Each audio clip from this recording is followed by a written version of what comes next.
7 जुलाई 2023 को हम इस वक्त मौजूद हैं महाराष्ट्र के शहर नागपुर में, जहां पर आज हम आपको मिलाएंगे नागपुर शहर के अंदर महाराष्ट्र के न्यू प्रेसिडेंट जमीयत उलमा महाराष्ट्र के हाफिज़ मसूद अहमद उस्सामी से। और सबसे पहले तो हम उनका TNN 24 न्यूज़ चैनल की पूरी टीम की ओर से बहुत बहुत मुबारकबाद देते हैं और उनके नए प्रेसिडेंट पर उनका पूरी टीम की तरफ से स्वागत करते हैं। और आइए हम जानना चाहेंगे हाफिज़ मसूद अहमद साहब से कि इस वक्त मुल्क के अंदर जो हालात है और आपका क्या कहना है उस पर। मुल्क के अंदर जो इस वक्त जो हालात जो बने हुए हैं वो आप हजरात मुझसे ज़्यादा बाखबर हैं। आप मुझसे इस सिलसिले में जो जानकारी चाहते हैं, क्या चाहते हैं? अब तक आपने संभाले जमीयत का जो काम संभाले आपने जी, अब तक, और आपने काफ़ी बाखूबी अपनी जिम्मेदारियों को अंजाम दिया महाराष्ट्र में। उसी को देखते हुए आपको और महाराष्ट्र का अध्यक्ष बनाया।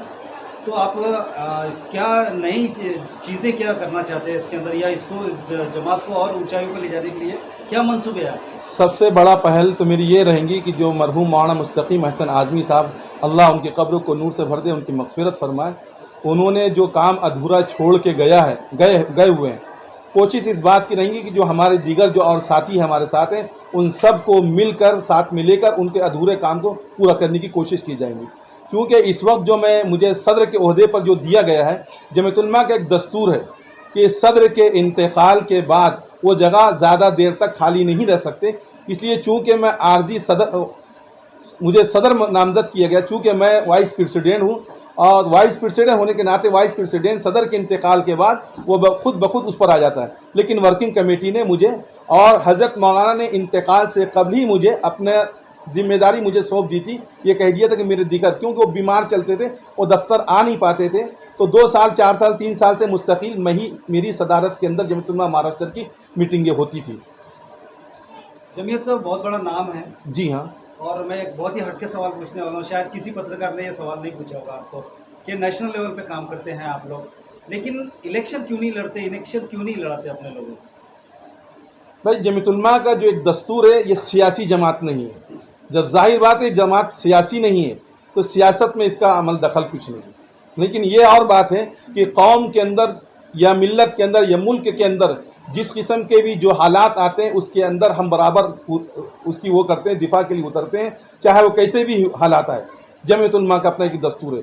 रह गई सियासत की जो बात है, सियासत लड़ना इसके दस्तूर के अंदर नहीं है। लेकिन एक वोट के लिए तो इलेक्शन लड़ने के लिए या अपनी पार्टी को जिताने के लिए उतना दूसरी पार्टियां काम नहीं कर पाती जितना कि आपकी पार्टी, आपकी जमात जो है वो काम कर लेती है। आपकी बात सही है, लेकिन अगर ये सियासत करने के लिए जब मैदान में अगर हमारी जमात उतर जाएंगी तो जमात का जो वक़ार है, जो इज़्ज़त है, वो नहीं रह पाएंगी। इसी तरीके से आप देख लीजिए आज मुल्क के अंदर जो उथल पुथल चल रही है, रियासत साहब आप बहुत अच्छे तरीके से जानते हैं। अभी चचा भतीजे की लड़ाई आपके सामने मौजूद है और मुल्क के अंदर और क्या हो रहा है, कौन किधर से जा रहा है। इससे पहले भी चचा भतीजे अलग हुआ था, फिर भतीजे चचा के साथ आ गया, फिर नहीं। लेकिन मतलब एक बात और भी जानना चाहते हैं हम लोग कि पूरे हिंदुस्तान में जो UCC का जो वो चल रहा है अभियान, मतलब BJP के द्वारा, तो इसका क्या इम्पैक्ट पड़ेगा और उसको रोकने के लिए आप क्या कर रहे हैं? उसको रोकने के लिए हमारे बड़े बराबर मैदान के अंदर मौजूद हैं। यह और बात है, हमारे बड़ों का कहना है कि गुज़िश्ता 3 तलाक़ के वक्त के अंदर हमने जो काम किया और हमारे सड़कों पर आने के बाद जो उनको वो दिखा माप, तो वो लड़ाई हमको अभी नहीं लड़ना है। लेकिन ये बात हमारे बड़ों ने बिल्कुल वो कर दी है और कह दिया है। और कल ही हमारे सदर मोहतरम मौलाना अरशद मदनी साहब दामद बरकातुहू ने लॉ कमीशन को एक लेटर लिखा है और उस लेटर के अंदर ये वाज़े कर दिया हमारे सदर मोहतरम ने कि मुसलमान मर सकता है लेकिन अपनी मजहब को नहीं बदल, और यकसा सिविल कोड किसी भी कीमत पर हमें मंजूर नहीं है। नहीं, लेकिन उससे क्या क्या मतलब नुकसान होंगे? भाई, सबसे पहले ये होता है कि आप जो यकसा सिविल कोड की बात कर रहे हैं, अभी आपने अपने लड़के की शादी नहीं हुई आपके, और आप उससे पहले बच्चे की उम्मीद रख रहे हैं। पहले उसका मुसव्विदा तो सामने लेकर आइए। और किसी चीज़ को करने के लिए आपने एक जमीयत उलमा से पूछा, जैसे हमारे रियाज भाई ने, कि आप क्या करेंगे। भाई, ये हमारी एक टीम है, जब पूरी टीम को एक वर्क को साथ में लेकर चलना है, जब तक ये साथ में लेके नहीं चलेंगे और इनके सामने कोई बातें नहीं आएंगी तब तक मैं कोई काम नहीं कर सकता हूँ। इसलिए मुल्क के प्रधानमंत्री से हम दीवाना दरख्वास्त करते हैं, आपको ये सिविल कोड के पहले मुसव्विदा सामने लेकर आइए। और दीगर जो पार्टियाँ हैं मुल्क के अंदर, सिर्फ सवाल ये मुसलमानों ही के नहीं है, और भी जाते हैं और दीगर धर्म के मानने वाले लोग हैं, आप उन सबको लेके बैठिए, उसके बाद उस चीज़ को की बात कीजिए। अभी आपने उसके मुसव्विदा भी तैयार नहीं किया और यकसा सिविल कोड है। हमारे बड़े ने ये कहा, हमारे सदर मोहतरम का कहना ये है कि इसकी लड़ाई हम रोड पर नहीं लड़ेंगे, लेकिन यूसी के ऊपर जो है हर मुसलमानों से उन्होंने ये आग्रह ज़रूर किया है कि उसकी जो भी आपके ऑनलाइन जो भेजना है आप उसको बराबर कीजिए। रोड पर इसलिए नहीं आना है कि ये मसला दूसरी तरफ ना चले जाए, क्योंकि आपको ये मालूम अच्छे तरीके से कि भाई ये चाहते यही हैं कि मुसलमान रोड पर आ जाए, उनका मसला हल हो जाए, और उनका मसला कुछ नहीं है। आपका जो ये TNN है ये 24 नंबर है और उनकी तैयारी 2024 की है। अभी सब एक सवाल ये भी रहा कि सोशल मीडिया के माध्यम से बहुत चल रहा है कि यूनिफॉर्म सिविल कोड अक्सर बहुत लोग जान रहे नहीं क्या है, लेकिन बहुत से लोगों का कमेंट भी आता है कि यूनिफॉर्म सिविल कोड है क्या। जब हमने अभी आपको इसमें ये कहा कि यूनिफॉर्म सिविल कोड का मुसव्विदा ही मैदान में नहीं आया, तो उसका जवाब क्या देंगे आप? ना मैं दे सकता ना कोई। मुसव्विदा पहले सामने आए, उसके बाद बात की जाएंगी।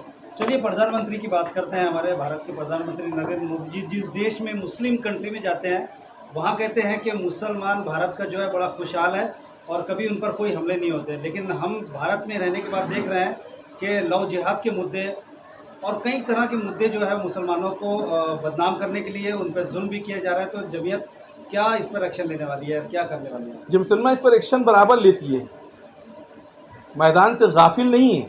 मैदान की लड़ाई में जहाँ पे होता है, हम कायदे कानून ज़ाब्ते को मद्देनज़र रखते हुए और मुल्क के अंदर जो भी चीज़ है, जो कानून हमें जिस चीज़ की इजाज़त देता है उसको मद्देनज़र रखते हम कानूनी लड़ाई लड़ते हैं, हम रोड पर नहीं आते। अभी हाल ही में कुरान शरीफ को जलाया गया, जी हाँ, तो उसमें आप क्या विरोध प्रदर्शन करने भाई वाले हैं? हमारे सदर मोहतरम ने उसके विरोध के अंदर, मुल्क के अंदर हमने क्या कहा, UCC जो कानून लाया जा रहा है उसके लिए जब हम वो नहीं आ रहे मैदान में कहा, तो उसके लिए थोड़ी दरख्वास्त ये करेंगे कि भाई कुरान को हाँ बेहुरमती की, कुरान को मैं अब चैनल पर बैठा हूँ, कुछ ऐसी बातें ना बोल दूँ कि मुसलमानों की भी दिल आज़ारी हो। भाई कुरान से वो जला देने से क्या कुरान ख़त्म हो गया? आपके बाजू बैठा हुआ शख्स है, आपके सीने में भी 10-5 आयतें होंगी, इनके सीने मार के क्या वो सीने से निकाल सकते हैं कुरान को?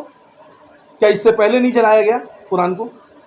ये तो ये है कि हमारे जज्बात से खेलना, और ये वक्त है, ये उम्मत के साथ बहुत नाजुक वक्त के अंदर हम चल रहे हैं। हमें बहुत सोच और विचार के साथ, बहुत इत्मीनान और सब्र सुकून के साथ हर मसले को देखना है।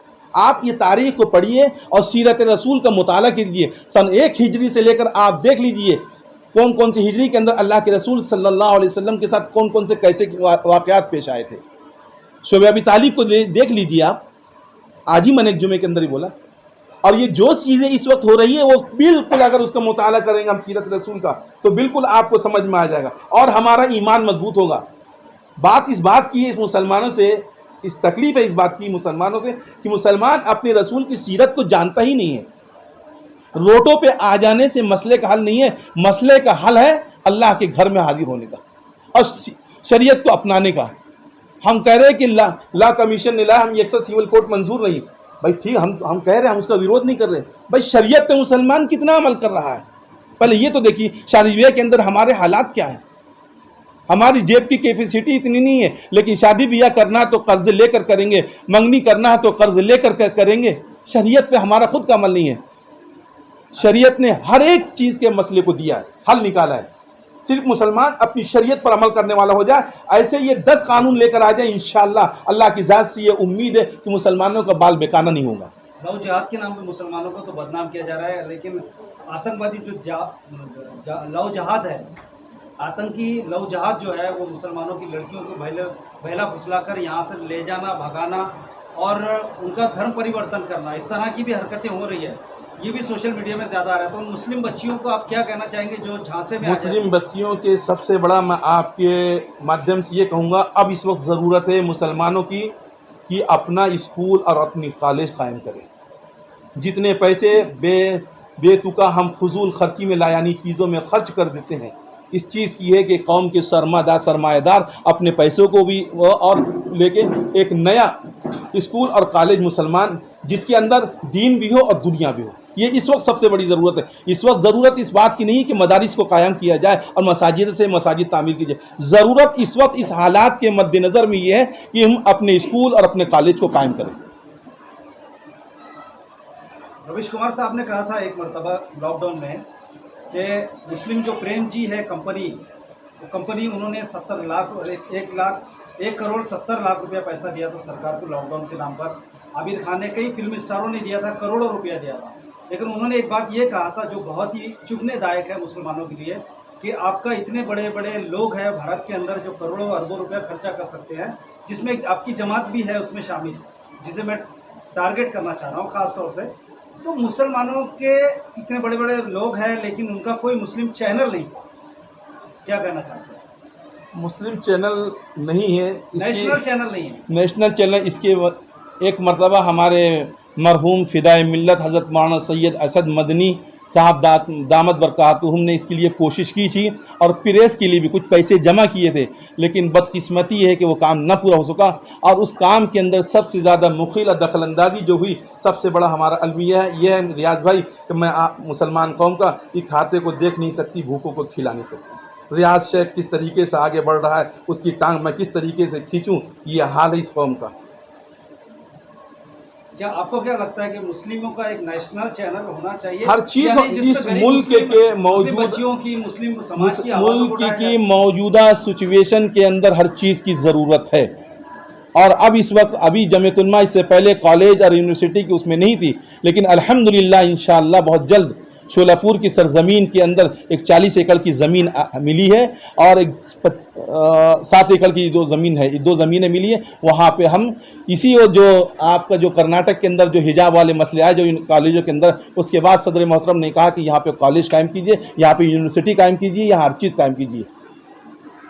तो कुछ बहुत ही जल्दी इंशाअल्लाह उस सरजमीन पर बुनियाद डाल दी जाएगी। यूपी और बिहार में ज़्यादातर देखा जा रहा है योगी सरकार है, उस योगी सरकार में मस्जिदों और दरगाहों को निशाना बनाया जा रहा है और ख़ास तौर से बुलडोज़र लेकर निशाना बनाया जा रहा है। तो ये कहीं यूपी बिहार की तरह कहीं महाराष्ट्र और यूपी उत्तराखंड मध्य प्रदेश में या अन्य जगहों पर ना हो, उसके लिए आप क्या कोशिश कर रहे हैं? अभी हालात तो जहाँ पे थे वहाँ पे जो कोशिश कर रहे हैं, इधर इंशाअल्लाह हालात अभी बने नहीं हैं और अल्लाह से ये दुआ कीजिए कि हालात ऐसे बने ना। इन इलाकों का जो भी आपने जो भी सूबों का नाम लिया है, अल्लाह से हम ये दुआ करेंगे अल्लाह वहाँ हर तरीके का अमन सुकून रहे और आपस में जिस तरीके से इस मुल्क के अंदर जो गंगा जमनी तहजीब थी हमारी हम कौमों की, मुसलमानों की, वो गंगा जमनी तहजीब दोबारा कायम हो जाए। अभी सब आखिर कम्युनिटी को डेवलप करने के लिए जी का क्या मंसूबा है? जी मुस्लिम कम्युनिटी को डेवलप करने के लिए जमीयत उलमा का क्या मंसूबा है? मुस्लिम कम्युनिटी को डेवलप किस माने करके आप चाहते हैं? उनकी तरक्की करना, एजुकेशनली, तालीम के लिहाज से। तालीम के लिहाज से जमीयत उलमा का तो एक दुआ है पूरा, ये हम हर सूबे के अंदर हम अपना वो करते रहते हैं। हमारे उसमें ये भी है कि कानूनी इमदाद भी हम करते हैं, दीनी तालीमी बोर्ड मौजूद है, रिलीफ वर्क भी हमारा काम है, तिब्बी इमदाद भी हमारा काम है और इसराह माशरा, तंजीमी उमूर, हर चीज़ के अंदर हमारी जमात काम करते रहती है। जमात कितने साल पुरानी है? जमात कितने साल अगर इसका देखा जाए वो वजूद तो 1703 से, बाकी 1919 में बाकायदा इस जमात का नाम जमीयत उलमा हिंद रखा गया है। 1919 के अंदर आपके मुल्क की सबसे बड़ी सियासी पार्टी कही जाने वाली कांग्रेस, उसका भी वजूद बाद में है और उसके वजूद में लाने के लिए जमीयत उलमा ही है।